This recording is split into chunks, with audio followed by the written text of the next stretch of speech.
De volta ao Domingão na sua televisão às 7h43.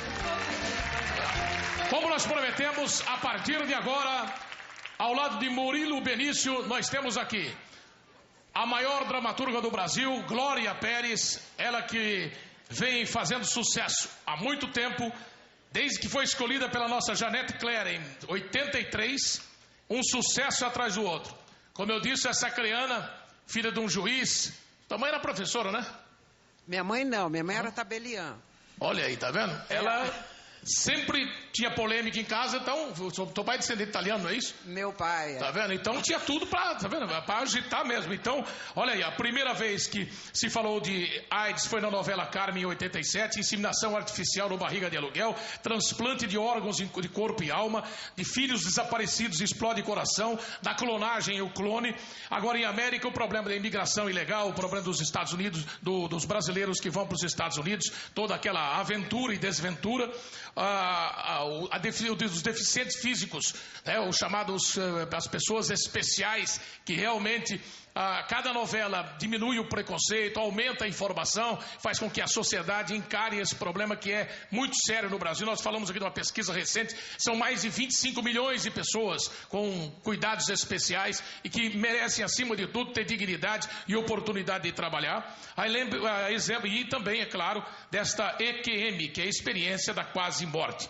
Glória, quando você teve a ideia de colocar também esse assunto nos vários assuntos que você coloca em todas as suas novelas? Olha, eu fiquei muito impressionada quando comecei a escutar relatos de pessoas que foram dadas como mortas e todas elas tinham visto a mesma coisa. Eram pessoas de culturas diferentes, pessoas, umas acreditavam, tinham crenças, outras não tinham crença nenhuma. Espiritualizadas ou não, espíritas ou não, não importa. E elas viam. Aí eu fiquei pensando até uma coisa que depois quero até perguntar para o doutor que está aqui presente. Será que isso é uma coisa tão parecida com o nascimento? Porque quando a gente nasce, a gente passa por uma espécie de túnel no corpo da mãe, não é? E depois vê a luz, tanto que o ato de nascer, né, de ter um filho, chama-se dar à luz. E nessa experiência de morte ou de quase morte, as pessoas também passam por um túnel e elas veem a luz, o que tem o significado de nascer para uma outra vida, como dizem os religiosos. E quando chegou a experiência do Ney para vocês, a informação? Foi depois de tudo isso? Não, eu já tinha isso, né? E aí conversei com o Ney Lovan. O Ney Lovan viveu essa experiência, inclusive a cena do Tião, quando ele vê Nossa Senhora, isso é melhor, depois ele mesmo conta para vocês. Mas essa cena foi vivida por ele. A aparição de Nossa Senhora Aparecida, ela pedindo que ele levante, querendo conduzi-lo. Foi uma cena vivida por ele, mas eu ouvi muitos relatos assim. Neilon, afinal de contas, Neiliovan Tomazelli, campeão em Barretos em 99, participou de rodeios americanos em 2000. Em 2001, ele enfrentou pela primeira vez em Jaguariúna o bandido. Exato, foi em 2001, dia 1 de setembro, eu montei um touro bandido, onde ele me jogou pra cima. Agora, esse touro, ele é diferente mesmo? Exato, ele tem um instinto a mais do que os outros, entendeu? O olhar dele é diferente dos outros pela gente. Aquilo que a novela mostra, muita gente fala, isso é coisa de novela, isso é coisa da fazendeira Glória Pérez, isso é coisa do Murilo. Isso é a realidade, esse touro é desse jeito mesmo. Aliás, o Leonardo falou aqui que foi tirar uma foto com ele e não quis repetir. Olha, essa cena, por exemplo, é a cena real. Não é isso? Muita gente pensa que é boneco, está acostumado com efeitos especiais. Não, essa é a cena que envolveu, ou que protagonizou, né, esse incidente com o nosso Neiliovan Tomazelli em 2001. O problema é o seguinte, quando você ficou quanto tempo em cima do bandido? Devo ter ficado uns 3 segundos, né? Como a grande maioria, que não passa disso, não é isso? É um boi bem rápido, né? Ele tem um instinto muito rápido que os outros, né? A hora que você caiu, você ainda estava razoavelmente bem ou não? Estava, mas eu fiquei em coma, né? Eles já não deixaram eu levantar mais. Então, mas isso foi depois que o touro levantou você? Exato. Olha aí. Aí eu fui muito alto, né? São 6 metros de altura, não é isso? Exatamente. Quanto tempo você acordou depois de 8 meses, é isso? Não, aí 8 meses eu fiquei parado me recuperando, né? Mas aí daí 2 dias me acordei e voltei normal. A sua coma durou 2 dias? Aí no outro boi que me deixou 8 dias de coma. E você voltou. Você já pegou outro boi e não era o bandido. Ele montou de novo o bandido. Não, sei, mas o novo bandido eu sabia, mas ele falou que teve um outro touro. Não, é o bandido. Ele levou esse tombo do bandido e montou de novo o bandido. Não, isso eu tô sabendo, mas pelo que ele tá falando, teve um outro touro também. Teve também. Olha aí, meu. O ano passado, no fim do ano, assim que eu tinha ganhado uma caminhonete, em Jataí, tinha ganhado uma caminhonete, aí na outra semana fui no rodeio, peguei um touro que chama Jogo Bruto, sabe? Me deu uma chifrada na fonte. Pensei que chamava mocinho. Você saiu do bandido, vou pegar o mocinho agora, não vai ter problema. Como é que é esse touro? Jogo duro? Jogo Bruto. Jogo Bruto, e aí? Aí me deu uma cabeçada, me deixou 8 dias de coma, entendeu? Aí, como se diz, aí Nossa Senhora apareceu pra mim, como se diz, me falou, meu filho, agora quem cuida de você, você não vai não, que eu vou te levar e te cuidar. E te deixar ação mais pra frente, né? E quando é que você voltou a montar no bandido? Depois de quanto tempo de todos esses incidentes e acidentes? Não, mas aí daí os 8 meses, quando eu montei no bandido, eu sarei, fiquei 8 meses me recuperando, voltei a montar nele, e assim que eu sarei, voltei a montar nele, entendeu? Em Barretos, voltei a montar nele, em 2003 eu montei no Barretos. Mas ele conversou com o bandido antes. Exato, aí fui na fazenda do Paulo Emílio, conversei muito com o bandido, sabe? Eu conversar com ele, deixava eu coçar a cabeça dele. Falei, rapaz, não adianta você querer fazer essa maldade comigo, vamos fazer que nós dois sabemos. Você dá teus pulos, eu vou montar no você. Nós vamos se encontrar nós dois, mas vamos com facilidade um pro outro, não vamos sair tão duro assim não, né? E você foi de novo, e aí o bandido o que fez? Você caiu de novo? Aí caiu eu e ele junto, entendeu? Aí ele caiu, ele foi solidário pelo menos, mas não caiu em cima de você. Exatamente, não quis me machucar não. E também não deu chifrada em você? Graças a Deus não. O doutor Getúlio, esse homem aqui está a fim de transformar UTI em casa de campo. Ele quer morar lá numa UTI, doutor. O doutor Getúlio Rabelo está aqui. Ele é coordenador da Comissão de Educação Médica da Academia Brasileira de Neurologia. Ele é responsável pelo ambulatório de cefaleias do Hospital das Clínicas em São Paulo, neurologista do Hospital Samaritano também em São Paulo. E o doutor Getúlio está aqui para tentar explicar para nós, primeiro a própria colocação da nossa Glória Pérez, e eu tenho a impressão também do próprio Murilo, porque, como o Murilo falou aqui uma vez, o ator acaba aprendendo com o personagem. Nesse caso, o senhor acredita nessa experiência de quase morte?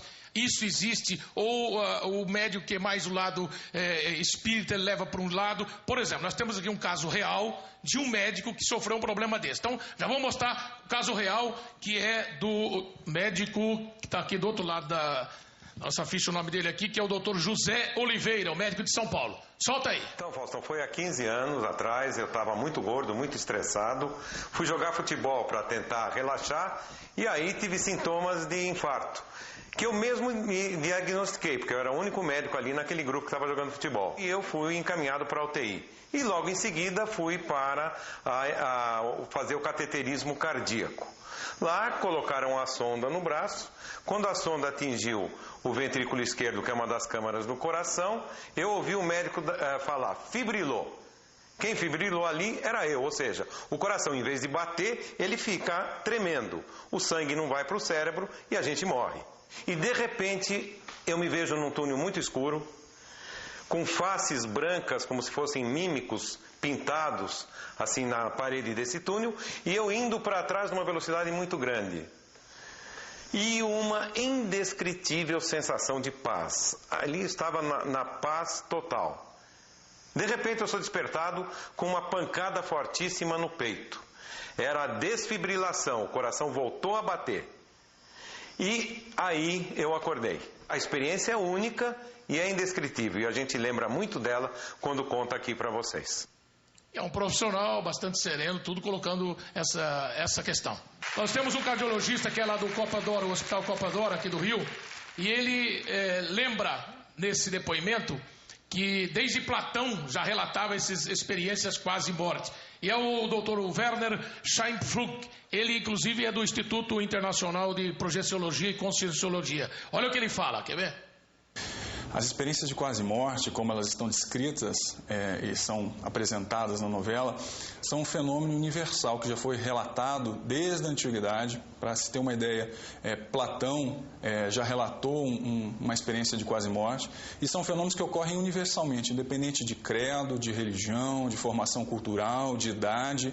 Eles estão descritos em todas as sociedades de uma maneira mais ou menos uniforme. Eu, na condição de médico, já estudo isso há vários anos e não consegui identificar dentro da medicina explicações que me convencessem e que me provassem suficientemente as teorias farmacológicas ou bioquímicas dos cerebrais. Aqui no Brasil, nós temos uma instituição fundada em 1988 que se dedica a estudar esse tipo de fenômeno através das ciências projeciologia e conscienciologia. Nós defendemos a hipótese de que existe uma saída real, ou seja, algo que nós chamamos de consciência, mas que pode ser chamado de alma, espírito, self ou ego, realmente se desconecta, se descoincide do corpo biológico, do corpo humano, naquele momento, numa situação traumática, e se manifesta numa outra dimensão, que nós chamamos de dimensão extrafísica, e percebe uma realidade não só física, mas também extra-humana.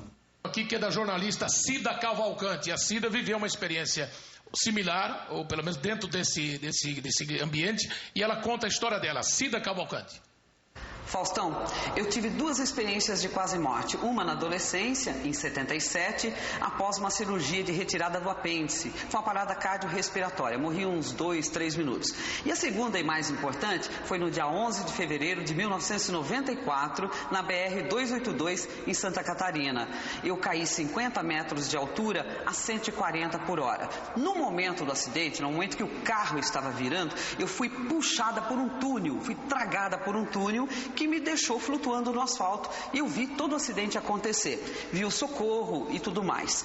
Nisso eu vi 2 entidades flutuando no local do acidente. Uma era uma mulher de uma aparência de uns 28 anos, rosto quadrado, cabelo Chanel, usando uma roupa bege, e um homem, a silhueta de um homem transparente do lado dela. Eles me passavam muita paz e estavam muito iluminados.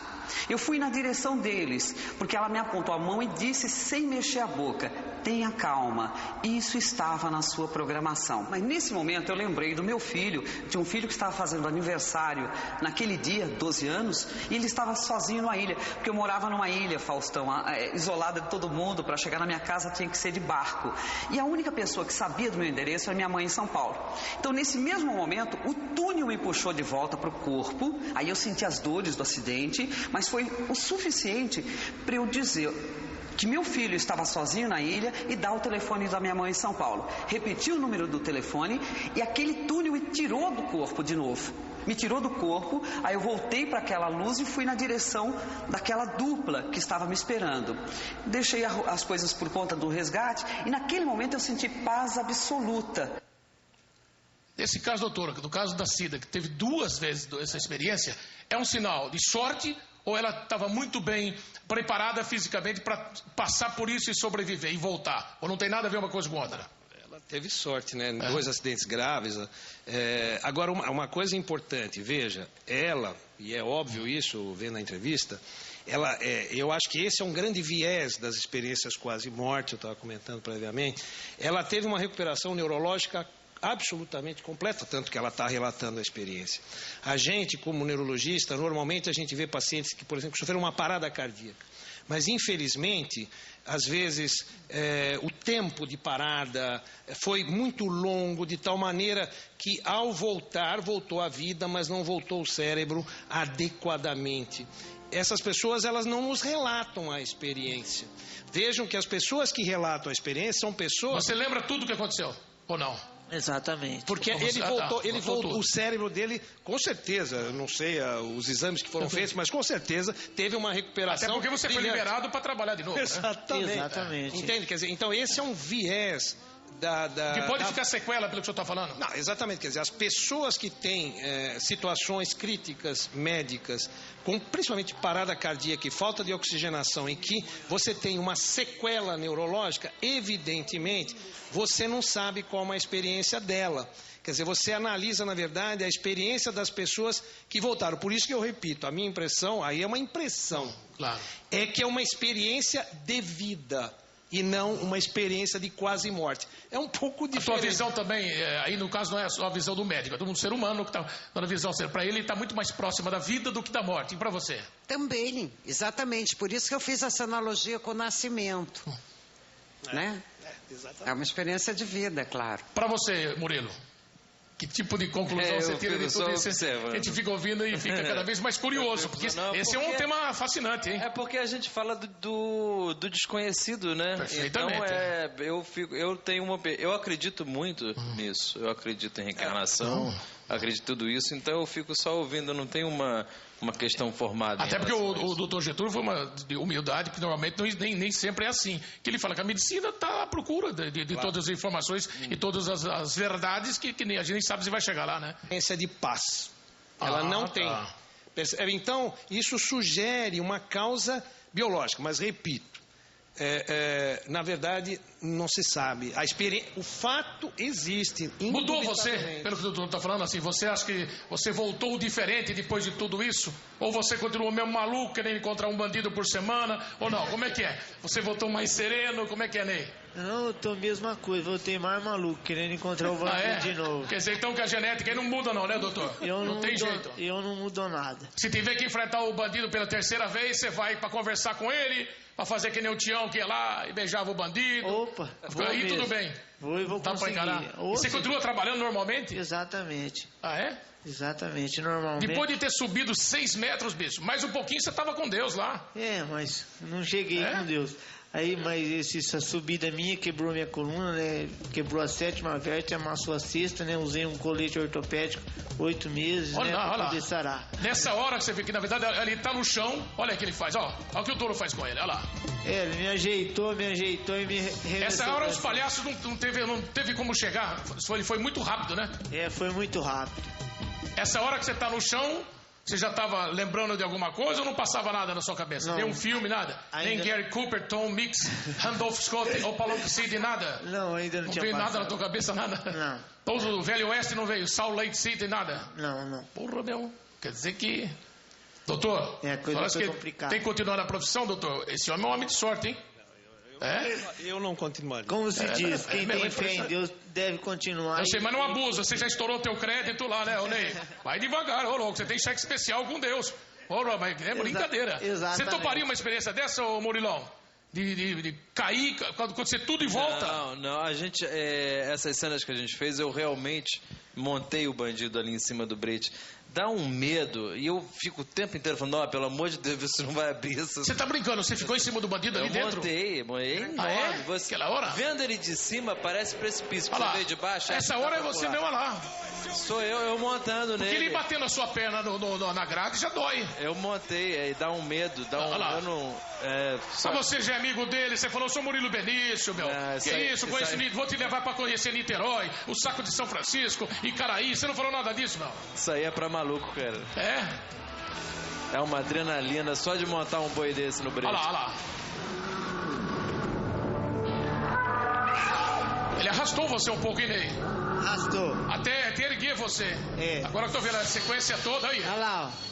Pegou onde essa chifrada pra te levar lá em cima? Uma pegou entre o colete que eu tava usando, né? Você não tava nem usando o colete? Não, tava usando. Enfiou entre o colete e a costela aqui, né? De lado e a outra debaixo das pernas. Foi onde ele pegou toda a força do mundo, né? Porque a gente, pra um boi, que é um mosquito sentado no ombro dele, né? É verdade. Olha aí. Que situação, hein? Glória Pérez, essa novela mais uma vez é um sucesso, polêmica, sucesso da audiência.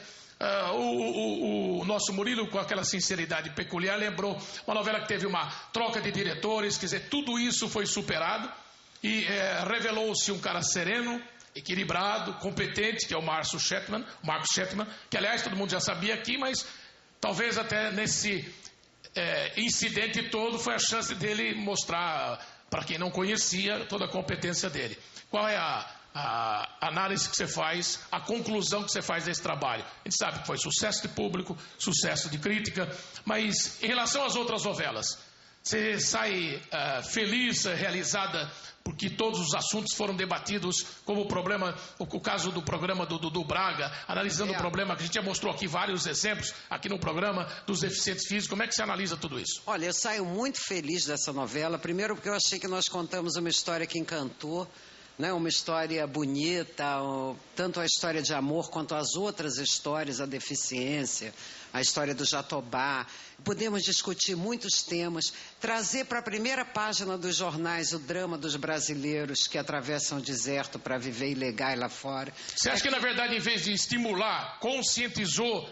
Até o nosso Jota esteve aqui, falou dos graves problemas que os brasileiros enfrentam, especialmente hoje. Até o México está exigindo o visto. Olha, você sabe, Faustão, quando acabou o clone, eu fui passar as férias nos Estados Unidos. E é aí que eu fiquei sabendo que o Brasil era o segundo país do mundo, né? Era assim, o segundo povo do mundo a tentar atravessar o deserto em quantidade.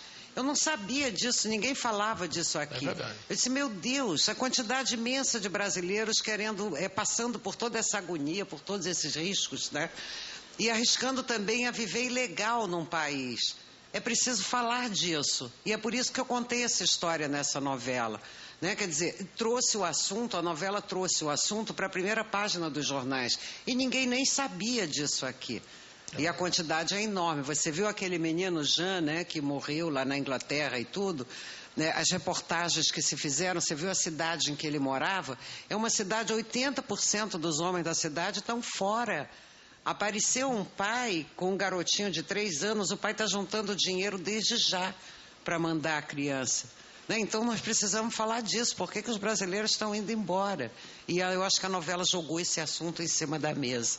Eu fico muito feliz com isso, com o resultado também dos deficientes. Eu acho que eles mesmos dizem que hoje a sociedade olha para eles de uma outra maneira, não é? E, enfim, por ter retratado esse aspecto do mundo rural que nunca ninguém tinha retratado antes, que era o universo do rodeio. Foi importante, né, Ney? Exatamente. A gente tem que bater uma grande salva de palmas para essa mulher também, que teve uma honra de erguer o rodeio, porque o rodeio estava baixando, entendeu? Ela deu um incentivo pro rodeio erguer de novo, porque o rodeio estava acabando, ela ergueu o rodeio para cima. Agora é só vacinar o grado e o país tem um pouquinho de juízo, porque o país que é exportador, é o maior rebanho mundial de bovino, né? Devia pelo menos vigiar a fronteira e vacinar o gado. É o mínimo só, o resto, a grama nasce aqui de qualquer jeito. Mas nem isso eles fazem. Exatamente. Mais uma vez, ô Benício, não tem um filme teu, bicho, do holandês lá, policial, você é um detetive, você vai para Amsterdã, o Pietro vai para lá para a Europa, você vai voltar? O Antônio e o Pietro daqui a pouco estão viajando comigo. Esquecemos do Antônio, que tem que falar do Antônio e do Pietro, são 2 agora. Não, o Antônio está lá na casa dos avós agora, deve estar vendo a gente. O Benício tem 18 filmes, 30 peças, 40 novelas e 2 filhos, ele leva a sério, ele não tem televisão em casa não.